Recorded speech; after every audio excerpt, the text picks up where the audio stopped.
The top of Mount Nebo, overlooking the Jordanian Valley. Over there is Amman, capital of Jordan.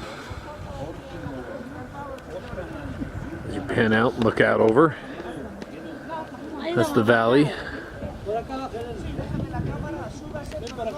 Straight ahead there,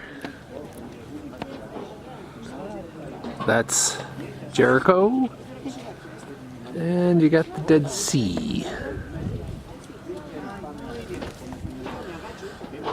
The people all coming up with the church on top of where supposedly Moses died. So I got to the Holy Land and I got here, so I'm better than Moses.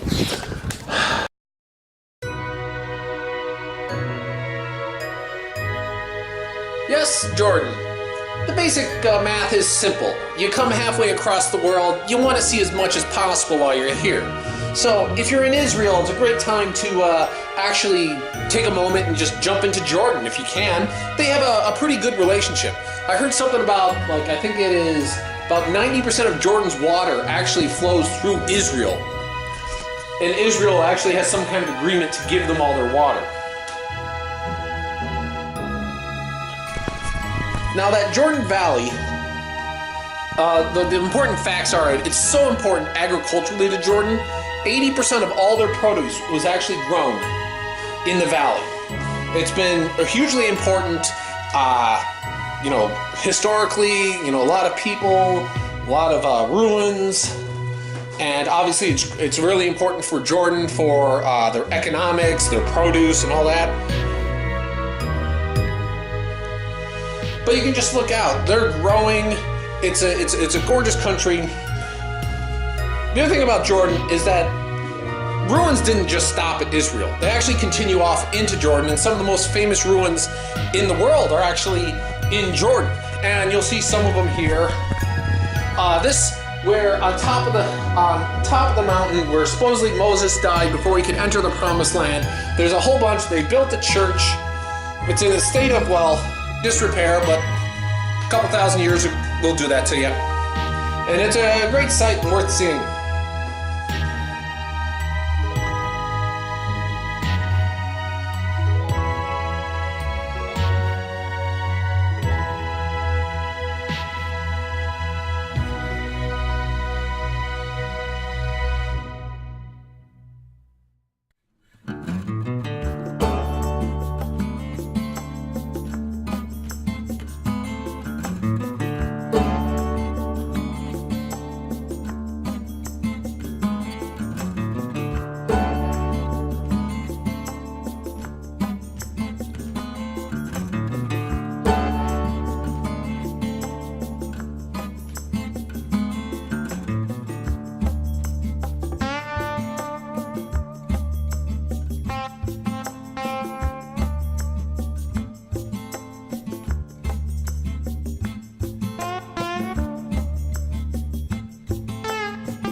I just wanted to put in a couple pictures here because Jordan does have some mountainous regions, and not too many people have seen snow in the Middle East.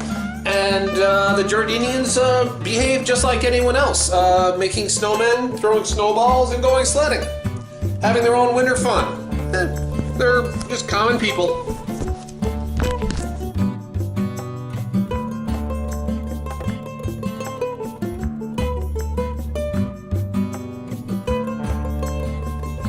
Some interesting thoughts on Jordan. First, it is somewhat of a modern country.